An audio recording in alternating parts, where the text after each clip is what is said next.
শারদীয় দুর্গা উৎসব উপলক্ষে চাঁদপুর জেলা বিএনপির সভাপতি শেখ ফরিদ আহমেদ মানিকের বিভিন্ন ইউনিয়নে মন্দির পরিদর্শন।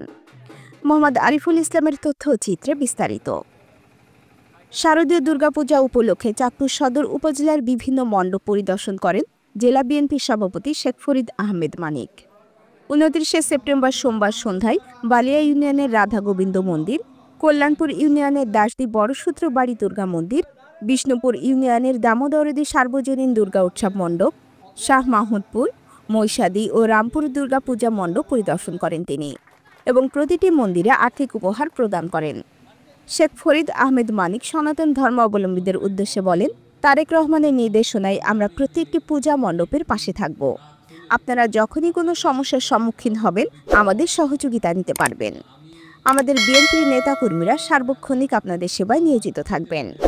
এ সময় উপস্থিত ছিলেন জেলা বিএনপি সহসভাপতি খলিলুর রহমান গাজী, যুগ্ম সম্পাদক অ্যাডভোকেট জহির উদ্দিন বাবর, কোষাধ্যক্ষ আব্দুল কাদির ব্যাপারী, সদর উপজেলা বিএনপির সভাপতি শাহজালাল মিশন, সাধারণ সম্পাদক হযরত আলী ঢালী, সিনিয়র যুগ্ম সম্পাদক আক্তার হোসেন সাগর, সাংগঠনিক সম্পাদক অ্যাডভোকেট জসিম মেহেদি, সাবেক প্রচার সম্পাদক শরীফ উদ্দিন খান, সদর উপজেলা যুবদলের আহ্বায়ক নজরুল ইসলাম খান নজু, সিনিয়র যুগ্ম আহ্বায়ক আব্দুল মান্নান খান কাজল, জেলা ছাত্রদলের সভাপতি ইমান হোসেন গাজী, সাধারণ সম্পাদক ইসমাইল হোসেন পাটোয়ারি, সদর উপজেলা স্বেচ্ছাসেবক দলের সদস্য সচিব পীরজাদা জুনায়েদুল্লাহ খান, বালিয়া ইউনিয়ন বিএনপির সভাপতি আবুল হোসেন মিয়াজি, সাধারণ সম্পাদক আলাউদ্দিন কাজী, ইউনিয়ন যুবদলের সভাপতি এজাজ তালুকদার, সাধারণ সম্পাদক ইউসুফ তালুকদার সহ বিএনপি, যুবদল, ছাত্রদল, স্বেচ্ছাসেবক দল ও অঙ্গ সহযোগী সংগঠনের নেতাকর্মীরা উপস্থিত ছিলেন।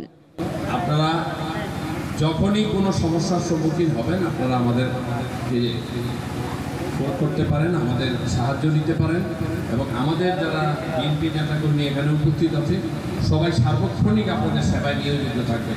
আমি বক্তব্য দীর্ঘায়িত না করে আমি আমার বক্তব্য এখানেই শেষ করছি। খোদা হাফেজ। বাংলাদেশ জিন্দাবাদ। বেগম খালেদা জিয়া জিন্দাবাদ। তারেক রহমান জিন্দাবাদ।